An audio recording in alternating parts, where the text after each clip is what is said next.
So, thank you all for coming, and welcome. When I initially thought about doing this, I was picturing it as a 3-week series, going through the 3 sections of the Divine Liturgy, which we'll talk about in a moment. But I think having a little bit more time will actually be helpful. This first one, I'm actually not going to be going through the first part of the liturgy, but talking about more general things relating to the liturgy and what that is and what that means. And then in subsequent classes, we'll be going through the parts of the liturgy, which will hopefully take us about through the Nativity Fast. If we have some extra time, we'll also talk about the daily and yearly cycles of services. And the title I chose for this series is What Happens in the Divine Liturgy? And the focus that I was hoping to indicate with that is a lot of books that you read and classes that you see on the Divine Liturgy are really mostly devoted to its history and to looking at it kind of as a historical phenomenon and how it came to be the way that it is now. And we'll talk a little bit about that from time to time as it's relevant to understanding what we do now. But really, I want to focus on the liturgy as it exists now and what you experience when you come here on Sundays and feast days and how we understand that as a spiritual phenomenon in the church. So hopefully, if you want resources on the history of liturgy specifically, I can point you to some, but that won't be the focus of this class. We will talk, not extensively, but a bit about some matters of translation in the liturgy, just again, when it's relevant to understanding and appreciating what we do now. Which leads me to a couple of preliminary notes on language. There will be a certain amount in Greek that I'll be mentioning since that's the language in which the liturgy was written. And those of you who've studied Greek in academic settings, I feel I owe an apology to, since I'll be using the modern ecclesiastical pronunciation, which is rather different. Those of you who attend Greek churches will not have a problem. And this also brings us to the question that I'll cover very briefly of liturgical English, that there are, as you all know, a bewildering array of translations of liturgy into English. And one of the things on which they differ is the style of English that they use. Some will use a much more archaic approach, and some will use a much more modern style. I generally use what's in the OCA book, which is a somewhat archaic style, uses these and thous and thys and all of that. And it's kind of a general phenomenon in human societies that religious language tends to preserve older forms more than the modern spoken language. So that's just something that humans do, is talk to God in an older style than how they talk to other people. There is one approach to that more archaic language that is potentially problematic, in that we can sort of approach it as, addressing God as thou, as this more formal sort of like special pronoun that we use only for God, which really misses the point that addressing God in that way would make to someone who spoke English when it actually sounded that way. And this is a phenomenon familiar to those who speak most European languages other than English, that addressing someone in the singular is a more intimate way to address someone than addressing them in the plural, which really, the formal form in English just became the way that you address everyone. So I don't really have a strong preference on the older or the newer forms of language in the liturgy. I do what's in the OCA book. But I do think it's important to note that the way that we address God is in this intimate and familiar form. And that will be important when we think about the language of the liturgy. So we come to the question, what is the divine liturgy?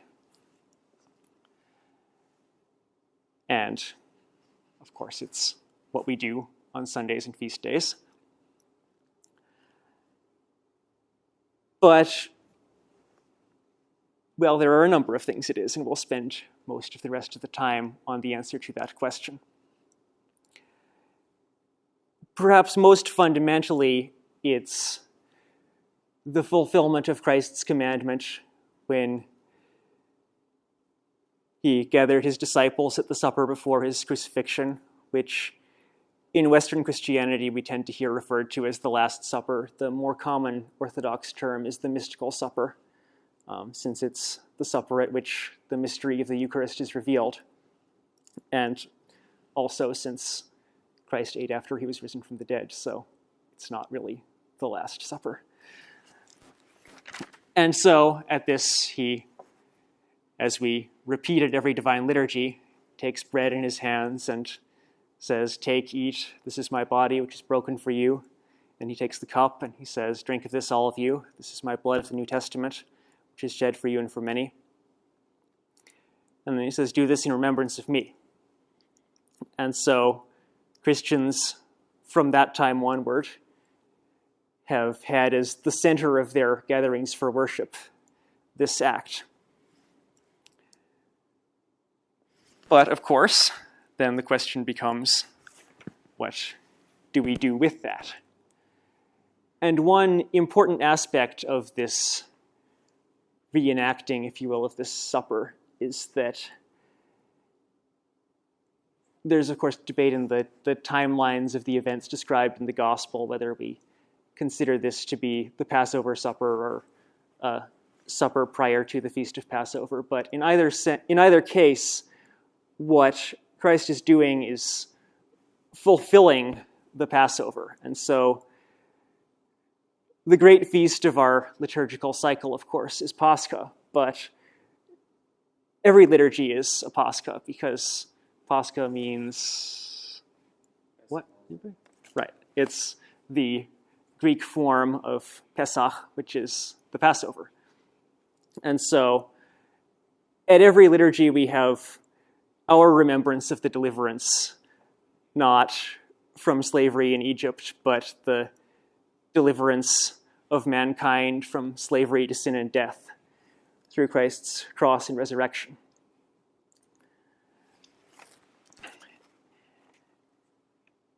And St. John Chrysostom has a wonderful image for this, where he says that what Christ did with the Passover is like what an artist does when he first draws an outline and then he paints in the colors.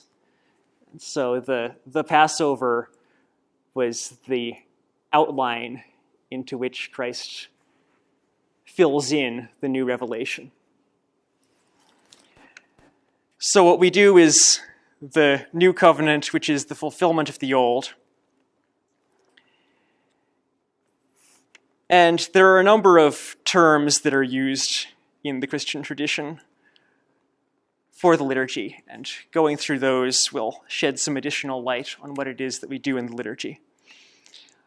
One of the common early terms that we see in references from the period just after the Apostles and onward is the liturgy as the synaxis, the coming together. And an interesting point about the Divine Liturgy in the Orthodox tradition, which differs from Roman Catholic practice with the Mass, is that the Divine Liturgy can only be celebrated with a priest and at least one other person. There are cases of exceptions to this. There are stories of Elder Cleopa in Romania off in hiding from the communists in the mountains, doing liturgy on a stump with the birds as his choir. But there really was no one for him to celebrate liturgy with there. So the norm is that the liturgy is a gathering of the church and of the Christian people. And so under circumstances where that's at all possible, we don't do it otherwise than as a gathering of the church. This sense of the liturgy as synaxis also has another element, that the liturgy is a gathering together of all creation in Christ. That we'll see in our next session. We'll talk about the proskomedia, the preparation of the gifts that happens before most of you get here.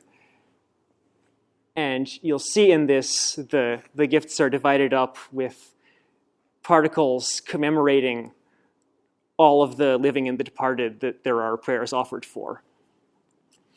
And these are gathered around the particles, the piece which commemorates Christ and which becomes his body, and pieces commemorating all of the saints.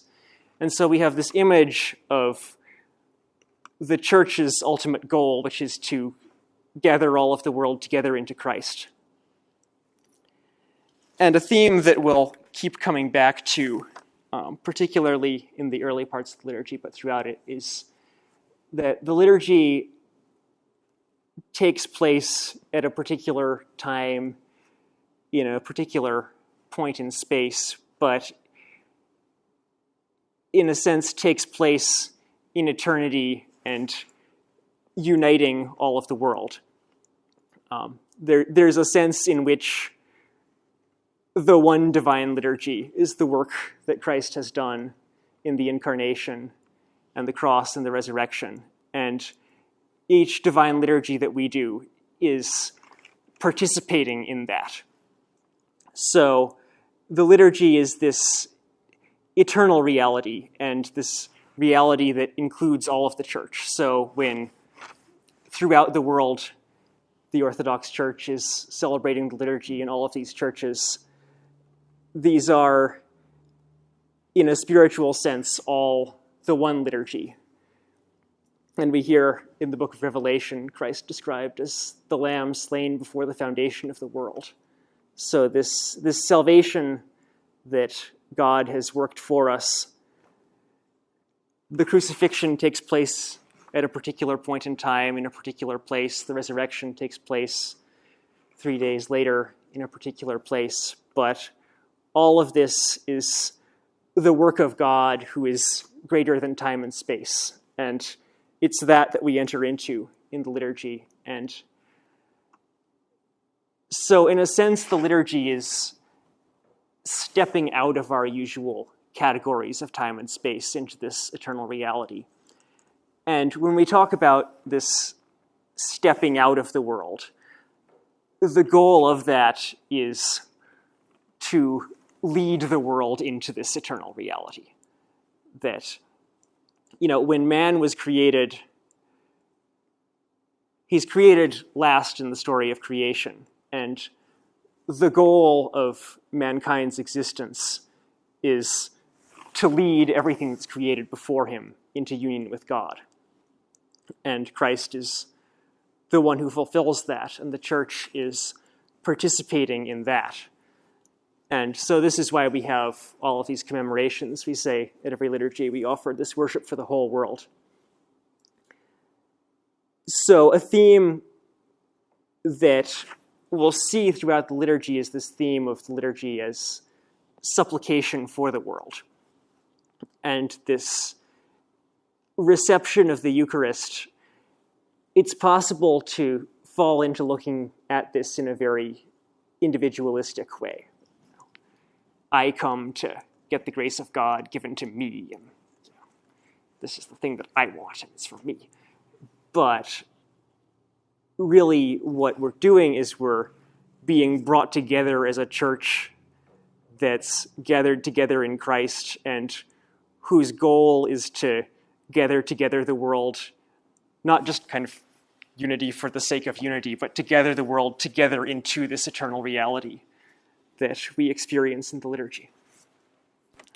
So again, we'll talk more about the commemorations of the living and the departed and have a demonstration of that, which it's helpful for you all to see the visual as well.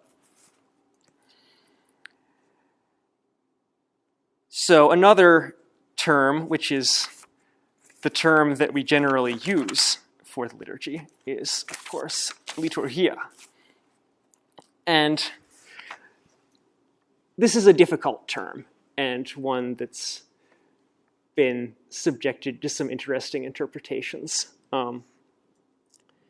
The roots of it's been broken down as work of the people, although really work for the people might be better. And there was a period when referring to liturgia as work of the people was taken in this very kind of everybody's got to get involved sort of sense.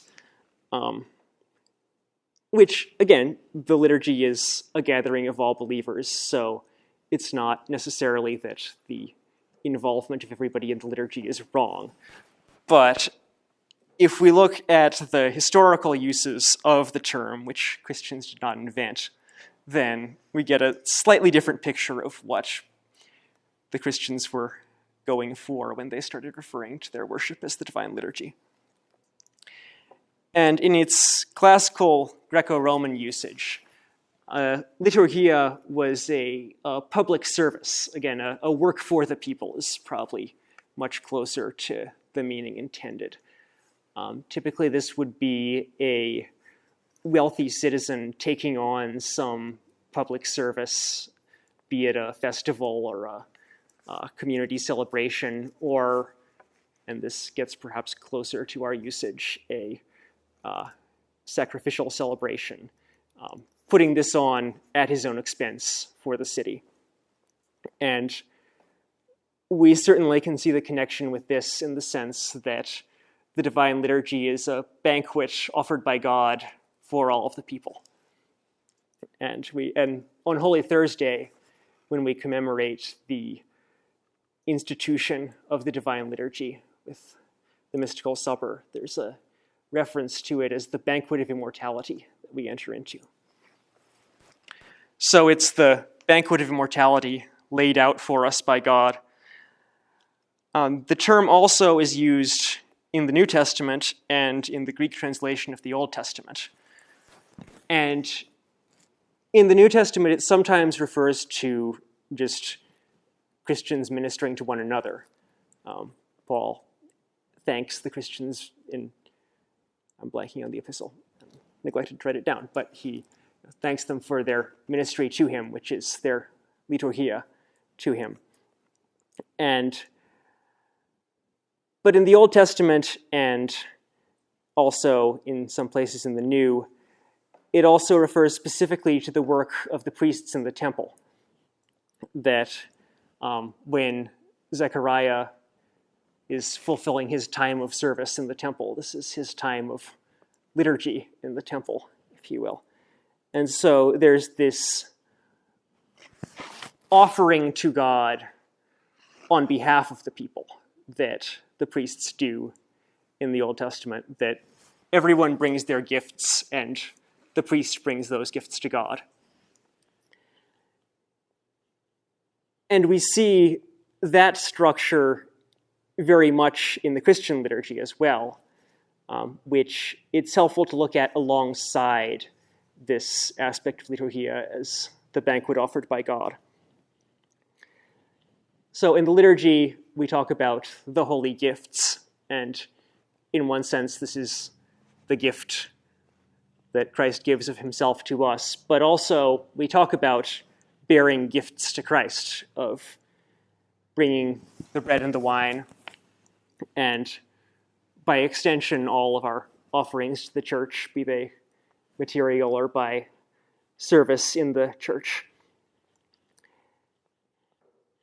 And so there's this element of us offering something which we've received from God, and God then returning the thing that we offer as something greater than what we offer.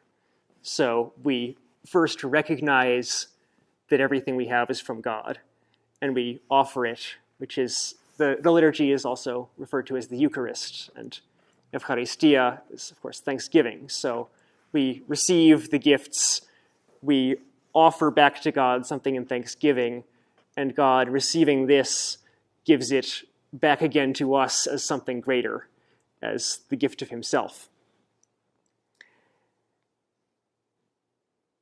And it's significant that what we offer is bread and wine. When someone asks, why do we use bread and wine for the Eucharist? The most straightforward and not incorrect answer is that that's what Jesus did, so that's what we do. But there's more to it than that. And St. Nicholas Kavasilas, in his commentary on the Divine Liturgy, expresses this very well, that we offer food to God as a symbol of life, that we live by eating, and so we offer something that we eat to God as an indication of offering our life to God. But the reason why bread and wine specifically, as opposed to, say, just wheat and grapes, is that these are specifically human foods. That wheat or grapes are things that any number of creatures eat, but these are things that humans specifically make for themselves. And this manipulating these processes of fermentation and the whole process by which bread or wine is made is remarkably complex and a testament to humanity. And so again, we have this idea of humanity's place in creation being to offer all of creation up to God. And we do this by offering our life, and specifically our life as human beings, to Christ, who then returns them to us. And there's also a significance that with our modern diets we perhaps miss, that these are basic foodstuffs in a sense. Wine seems less so now that we have reliable, clean drinking water. But even today, it also shows us that the liturgy is this festive banquet that God has set for us, that we're not just living on bread and water, but we're entering into the feast of the kingdom. And there are certain of the church fathers, St. Isaac of Syria in particular, who talk a great deal about this experience of God as a sober intoxication, of being not drunk in the worldly sense, but being taken out of ourselves into this ecstasy of union with God. And while most of us are not there in the spiritual life, the fact that we use wine in the celebration of the Divine Liturgy can be a reminder of this. And so, am I going at a good pace for you all, putting you all to sleep? Questions, comments before I move on? So the general structure of the Divine Liturgy, if you look in more or less any expression of Christianity that has a connection to traditional liturgy, you'll see some kind of similar structure to what we do in the Divine Liturgy. You'll see hymns and supplications, readings from the scriptures, preaching on those readings, and then the offering of the Eucharist. And that really is the skeleton around which traditional Christian worship is built. In certain Christian groups now, the Eucharistic bit of it gets dropped out. And I think what we've said so far makes clear enough why that's a great loss. But built onto this basic structure, we have several different liturgies that are in use in the Orthodox Church. we have the Liturgy of St. John Chrysostom, which we serve on Sundays outside of Lent and most feast days. And that's really the one that we'll be going through in this class. We'll make some notes about the differences in the Liturgy of St. Basil, because really St. Basil's liturgy is very similar. And that one dates to slightly earlier and is almost the same, but the prayers surrounding the consecration are different, and many of the priest's prayers are different. It's much more different to serve as a priest than it is to experience out in the pews. And that one is celebrated on the Sundays of Great Lent, on the eves of Theophany and Nativity, although actually this year, because Nativity is on a Monday, we'll celebrate Liturgy of St. Basil on the Monday rather than on the Sunday. And the intricacies of how a lot of these things are done could be a whole class unto itself. Going back a little further historically, there's the Divine Liturgy of St. James, which is generally celebrated only on the feast day of St. James, the brother of the Lord. We didn't do it this past year. I think in past years, at least sometimes, you've done it here. And that is an earlier liturgy, but again, you look at it, it's very much built around the same structure. And these three we ascribe them to particular people, but it's maybe more helpful to think of them not as compositions of those people in the sense that St. Basil or St. James or St. John Chrysostom didn't sit down and think, now I'm going to write a liturgy and begin from scratch, but they're standardizations of liturgical practice, that this basic structure that we described of the hymns, the supplications, the readings, and the Eucharist has been the structure of Christian worship from the beginning. And early on, different local churches would do this quite differently. And as time went on, there came to be more of a need for standardization of this. And so these are different ways that it's been standardized at different points. And there's another liturgy which is in a bit of a different category that we probably won't spend too much time on in this class, but that is worth studying as well, which is the Liturgy of the Presanctified Gifts, which we do on weekdays during Lent. And the reason for this liturgy coming into being is that because the liturgy is a celebration of the resurrection, it was considered too festive for the weekdays during Lent. But because Lent is this time of intensified spiritual struggle, it didn't seem right to go through the week without partaking of the Eucharist either.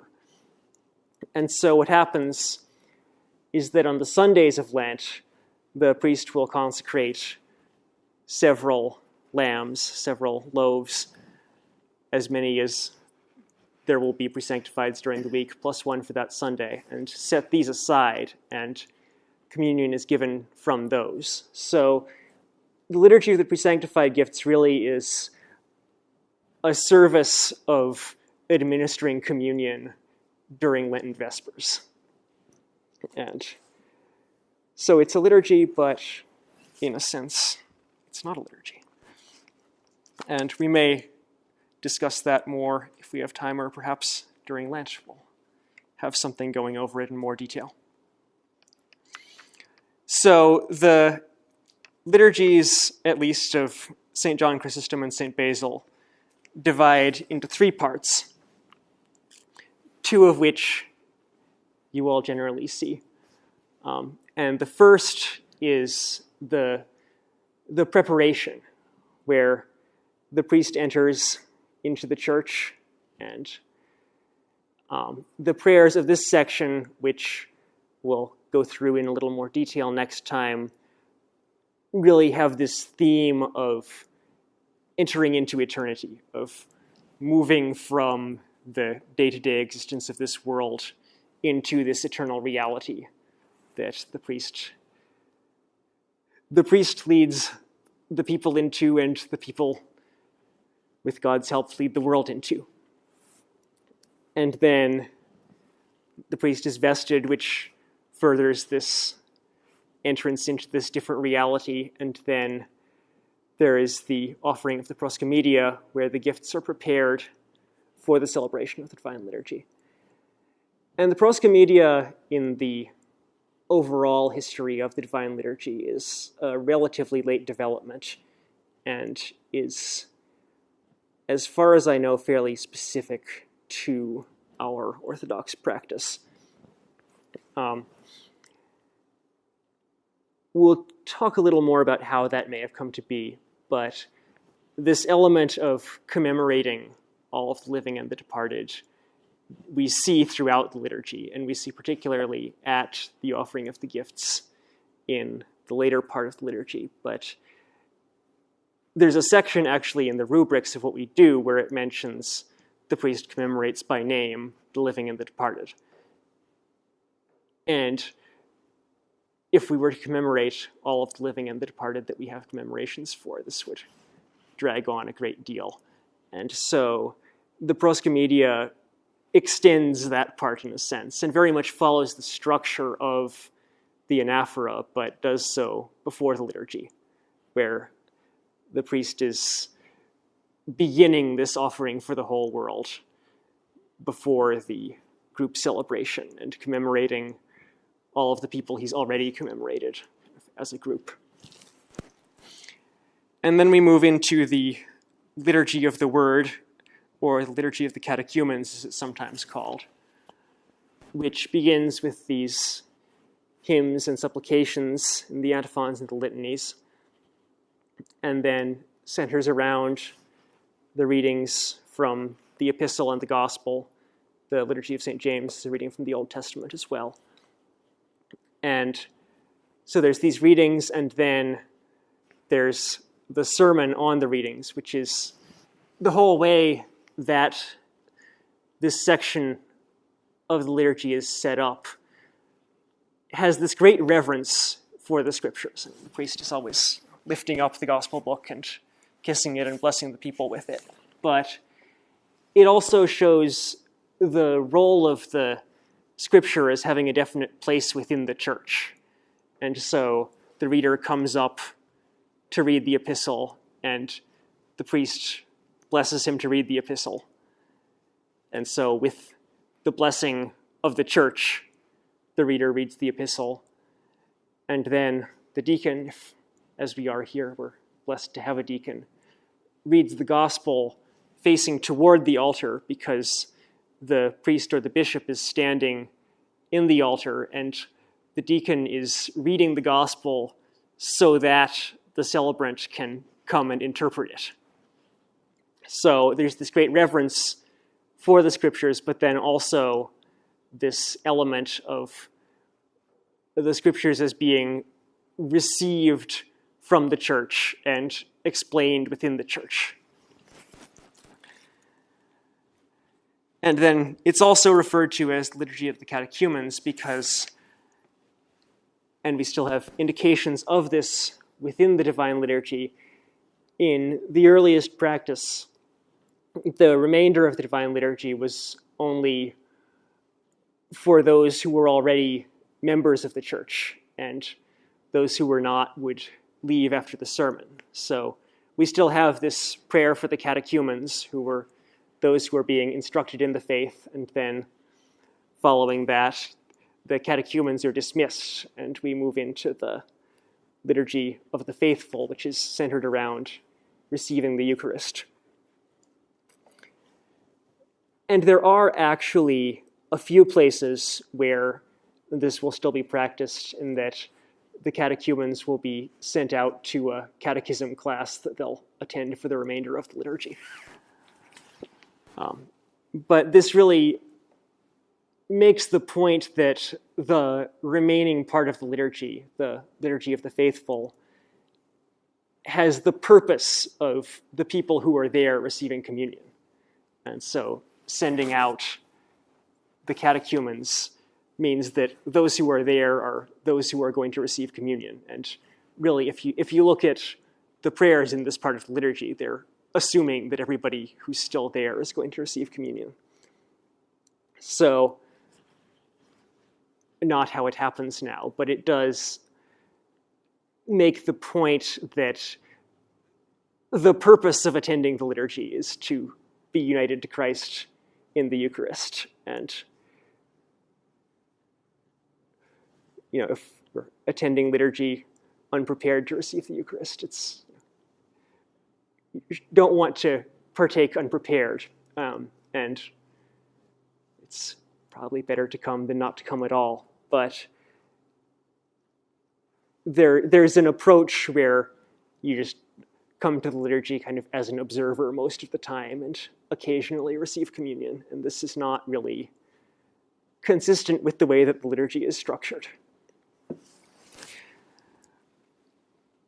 And so this remaining part of the liturgy centers around this remembrance of all of God's saving work and the consecration of the gifts and the receiving of Christ in his body and blood.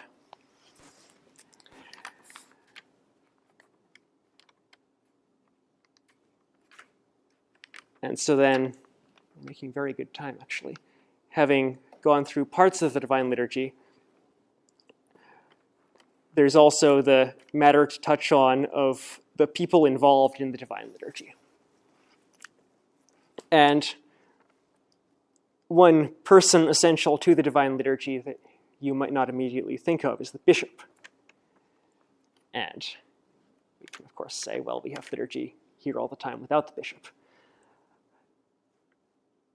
But when in very early Christian writings, there is not really, at least in the New Testament, there isn't really all that clear a distinction between the bishops and the presbyters.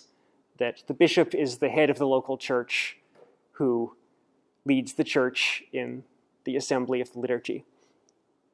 And what happened essentially is that as the local churches got bigger and needed to have multiple liturgies in an area under a single bishop, the priests are sort of delegated to serve the liturgy on the bishop's behalf. And so on the altar, we have, you'll see in the parts where I'm demonstrating things more, there's this folded cloth, the antimension, which literally means instead of a table. And we don't need a consecrated altar to celebrate the liturgy on. And in fact, here, since we're a mission, we don't have one. But it does need to be celebrated on this antimension, which contains a relic of a saint in it. And the liturgy is always celebrated over the relic of a saint to keep this connection with the life of the whole church and with the church in heaven and on earth. But the other purpose of the antimension is it has the bishop's signature on it. And the antimension is kind of the priests and the parish's permit to celebrate the Divine Liturgy, if you will. So the bishop is present in his absence, I suppose you'd say, with this antimension being his blessing to celebrate the liturgy on his behalf. And on the bishop's behalf, the priest then celebrates all of the sacraments except he doesn't consecrate the chrism. We'll have chrismation tomorrow as part of Herman's baptism. And so the priest administers this, but this is fragrant oil that's blessed by the hierarch of the church and given to all of the parishes. And so this really is a laying on of hands of the bishop. because the bishop is a successor of the apostles. When the apostles went around to all of the local churches, they would teach the people the gospel, they'd baptize, and then before they left, they'd ordain a bishop so that someone was there to carry on the Christian assembly in their absence. And so all of the sacraments are not works of this guy here, but are things that the whole church does.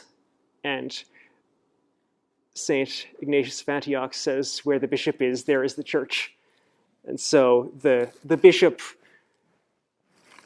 carries on from the apostles this continuity of the church, and being in communion with the successor of the apostles is what keeps our communion with the church and what makes these sacraments into acts of the church.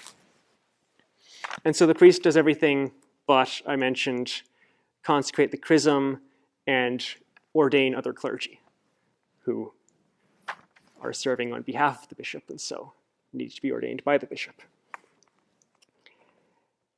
The other element of that, actually, what I said is true in the Russian tradition. In the Greek tradition, not all priests are blessed to hear confessions either. And typically a priest will serve for a few years before he gets the blessing to hear confessions.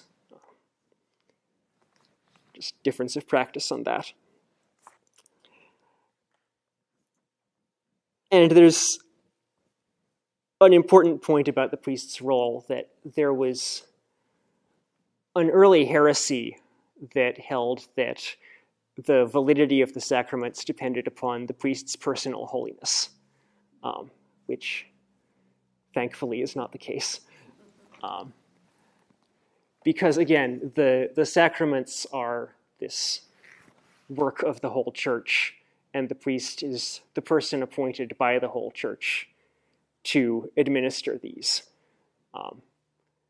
Now, the priest is in this role of handling the holy things of God and of entering into the holiest part of the church and handling the holy things. And so the priest's living a life in accord with that does have importance for this being to his salvation and not to his condemnation. But that's for me to worry about. And the sacraments are done by Christ through the church, through the priest. And so come from the holiness of the church in Christ, not from the holiness of the priest. And then, sadly not in every parish, but thankfully in ours, there is at least one deacon. And if you read through the Divine Liturgy, which, by the way, I don't have a great reading list for this class, but if you've not sat down outside of attending the Divine Liturgy and read through it, I would encourage you to do so, because it's a good way to experience it so that you have this awareness of what's going on, that you process it in a different way when you're not praying it. And the way that you process it when you're praying it is the more important, but reading it outside of that can actually help with experiencing it while participating in it. And if you do this, you'll observe that really it's very much written assuming that there is at least one deacon. And there are a lot of prayers that the priest says while the deacon is doing something else. And if there isn't a deacon, the priest has to kind of scramble to do two people's jobs. But the deacon's role is, in a sense, in between the priest and the rest of the people. The deacon does not perform any sacraments on his own. He can administer some of the sacraments, he can give communion, but it has to be consecrated by the priest. And in some times and places in church history, one of the major roles of the deacons has been taking communion to those who weren't able to come to church. So the deacon enters the altar. He can go through the royal doors. He handles the sacred vessels, but he doesn't himself perform the mysteries. The diakonos, deacon, is an assistant, if you will. He assists the priest in serving the sacraments. And this role that I mentioned of being between the priest and the rest of the people is significant as well. That in the litanies, the deacon brings the petitions of the people. He's praying for all of the concerns of the people, and this comes from this role of the deacons as being out among the people, ministering to them, and then coming and bringing their concerns before God. And then the priest offers these at the altar in the Eucharist, in rather the same sense that in the Old Testament the people bring their gifts and the priest brings them to the altar and offers them. So there's this movement of the people bringing their gifts and also their supplications and concerns to the Lord, and them being carried up to the altar.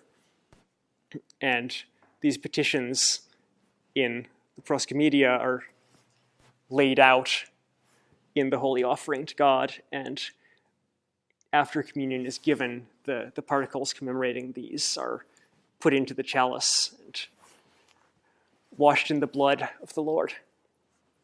So the deacon brings the petitions of the faithful to Christ, and the priest then offers them up and returns to the faithful the gift of God, which, again, in some parishes, then the deacon will actually be the one administering communion. Or if we ever get big enough that we need 2 chalices, it's fairly common for the priest to have one and the deacon to have the other, although we have a little bit of growing to do before that's necessary. But God willing. And then there are various minor orders, some of which we recognize as minor clergy and some of which are just things that people do to help out. There are the subdeacons and the servers who help out in the altar, and they, at least in the Russian practice, this varies a little bit among ethnic expressions of Orthodox practice, but there are ordained subdeacons who have the same restrictions on them for ordination as ordained deacons and priests do, that they have to be either married or committed to celibacy prior to being ordained. And ordained subdeacons will serve in the altar and can, if need be, handle the holy vessels, and have particular roles in the service of the liturgy when a bishop is serving. Because those roles of service in the liturgy when the bishop is there are rather important, and because people who are ready to commit to the conditions of ordination but not be deacons or priests is a rather limited supply. We also have blessed subdeacons who are usually tonsured readers who are blessed to serve as subdeacons. So they'll wear the orarion, which is like the deacon's stole, but is always worn crossed and represents the wings of the angels. And they'll fulfill most of the roles of the subdeacon in a hierarchical liturgy, but are not ordained as clergy. And the servers in general, as I hinted at for a moment there, are representing the angels, as the altar represents heaven. And so there are the angels standing about and serving at the throne of God, so we have the servers standing about and serving at the throne of God. And so this shows that there's some importance to this role. There's maybe a tendency to kind of think of it as something to keep the boys in church busy, but this really, although it does have some value as that, really is this quite awesome gift that's given to be in really close proximity to the offering of the Divine Liturgy and to see really up close a lot of the things that you normally don't see in the pews, which is why we're having this class where you will get to see some of them at least demonstrated. And then there are readers and singers. And we still have this order of reader as an order of the clergy, of the minor clergy. They're tonsured, but not ordained with the laying on of hands, and so not subject to the conditions of ordination that I mentioned earlier. Now, this office of reader developed for having a very definite purpose of being the one who reads in church, because many churches do not have tonsured readers. It's become common practice that people who aren't tonsured readers will read as well. But there is this office of reader, which entails reading and at least some points in history also explaining the readings to the faithful. So typically in modern practice, a reader will be someone who's committed to service in the church in some significant way, but not serving in the clergy, whether it be because they're preparing for but not ready for the clergy, or because they want to commit to service of the church in some way that isn't service as major clergy. And singers have, at least at some points, been a tonsured or blessed office as well.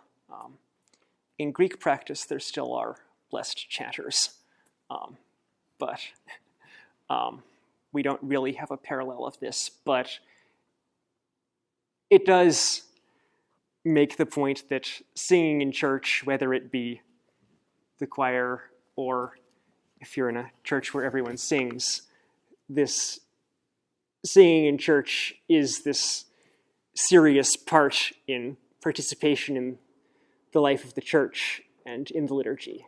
And so, whether it be serving in the altar or singing in the choir or anything that we do in the liturgy,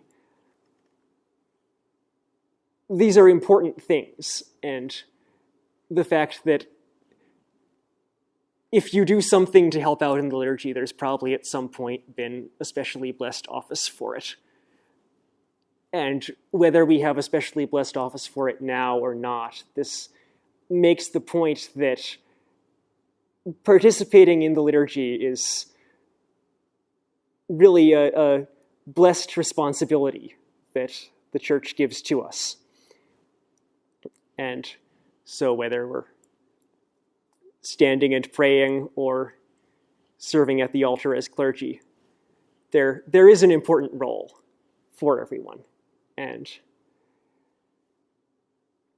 we have this scriptural exhortation to sing praises with understanding. And so my goal as we move forward with this class is to help you all to sing praises with understanding by getting a little bit more of an understanding of what it is that we're doing during the Divine Liturgy. So I hope that this beginning has been helpful for that. It's been a lot of talking. There will be less talking and more doing, or at least more doing in future classes. Next time we'll demonstrate the entrance and vesting and hopefully get through the proskomedia. So you can find out what happens before you all get here and the significance that that has for the parts that you do see. And then we'll move on into the other parts of the liturgy.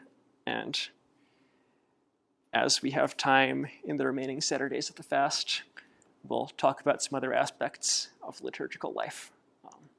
The part after we get through the Divine Liturgy is as yet a little bit more fluid, so if you have particular things you'd like to be addressed in that, let me know before we get to it, and I'll see how we can accommodate it.